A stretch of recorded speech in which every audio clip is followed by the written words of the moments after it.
Imagine this. It's a warm August night in 1960. You're standing in your backyard somewhere in Ohio, sipping a cold drink, staring up at the stars. Then, suddenly, you notice it. A bright, moving dot gliding across the sky. No blinking lights like a plane, no fiery trail like a meteor. Just a clean, steady, glowing object drifting silently overhead. And millions of Americans saw that exact same thing. Some people thought it was a UFO. Some thought it was a new Soviet satellite. But what they were actually looking at was one of the strangest objects NASA ever put into space. And almost nobody today has even heard of it. This is the story of Project Echo, NASA's giant, shiny, inflatable space balloon that became humanity's very first working communications satellite. No electronics, no antennas, no solar panels, just a perfectly round, 100-foot mirror floating in orbit and changing the world. And before we dive deeper into how this strange mirror in space reshaped global communication, I want to pause for just a moment. This is actually the very first video on this channel. And if you're enjoying the story so far, your support means more than you can imagine. YouTube doesn't really promote new channels unless people interact with the content. So hitting the like button, subscribing, or even dropping a short comment genuinely makes a huge difference. If you want to see more mini-documentaries about unusual inventions, forgotten technology, and the objects that shaped our world, your support here helps this channel take its very first steps. All right, thank you. Now, let's continue. To understand how insane this idea was, we need to rewind to the late 1950s. The Cold War was hitting full speed. The US and the Soviet Union weren't just racing for land, weapons, or influence. They were racing for information. Who could send messages faster? Who could coordinate across continents? Who had control over global communication? Back then, America had no reliable way to send information across the Atlantic. Deep-sea cables constantly broke. Radio signals bounced unpredictably off the ionosphere. Weather, sunspots, and interference made communication a gamble. And then, the USSR launched Sputnik.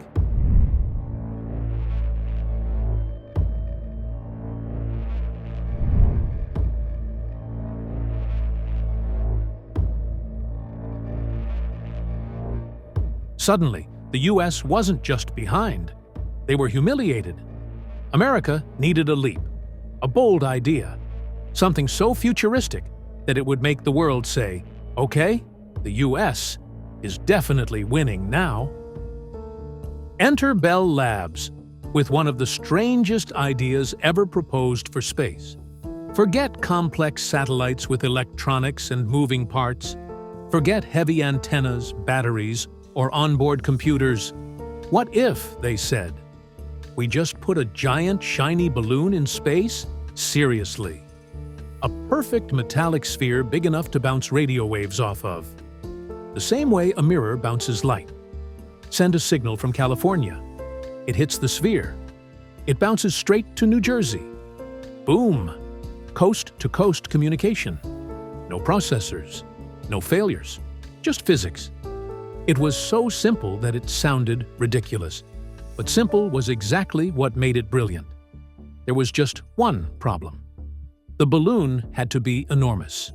Not 1 meter, not 5, but 30 meters across, roughly the size of a 3-story building. And it had to be unbelievably smooth, so radio waves would reflect cleanly. And it had to be light. And it had to survive being folded, packed, launched, unfolded, inflated, and exposed to the vacuum of space without ripping. This was 1950s technology, not exactly the era of ultra-durable space fabrics. Yet Bell Labs and NASA were convinced they could do it. The secret material was mylar, but not the kind you buy at Party City. This was ultra-thin, lightweight, space-grade mylar coated in aluminum to create a mirror surface. It wasn't just reflective. It was almost perfectly reflective to microwave radio signals. Engineers folded this gigantic sphere into a small capsule, attached a canister of nitrogen gas, sealed it tighter than a submarine hatch, and prayed. Because everyone knew, if the mylar ripped even once, the whole project was dead. They had never tested anything like this in space. They didn't know how it would behave under brutal temperature swings, from blistering heat in sunlight to freezing cold in Earth's shadow. One tiny micrometeorite could punch a hole through it. But there was only one way to find out.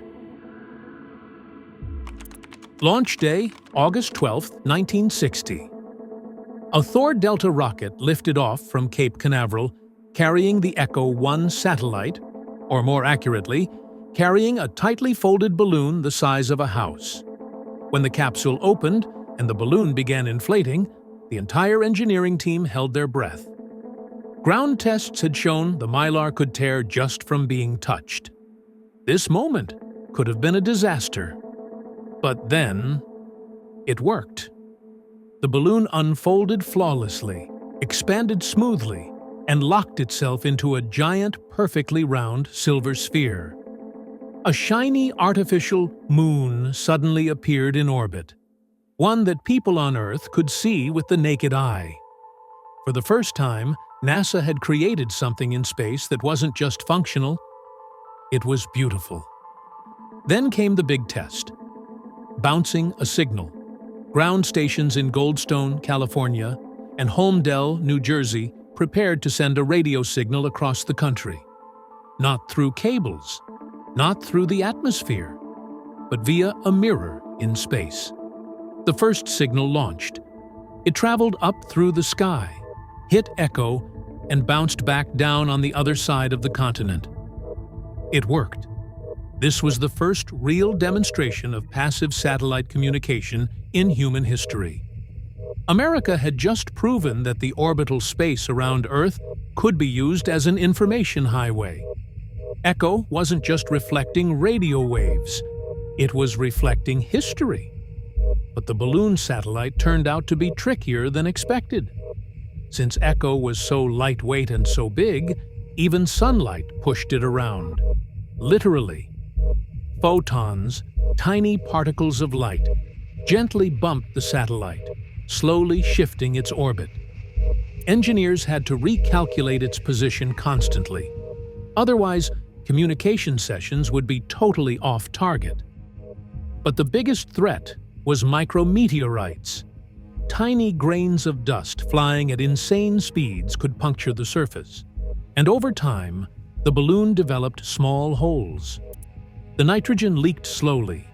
The sphere shrank. Its perfect shape began to fade. Yet, even while aging, Echo stayed in service longer than anyone expected. And Americans absolutely loved it. Echo became a cultural phenomenon. Newspapers published Echo viewing schedules. Families went outside at sunset just to watch the shiny orb drift overhead. Kids pointed at it like it was a UFO.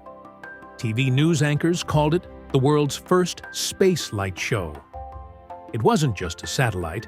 It became the first space object ordinary people could easily spot. NASA doubled down and built Echo 2.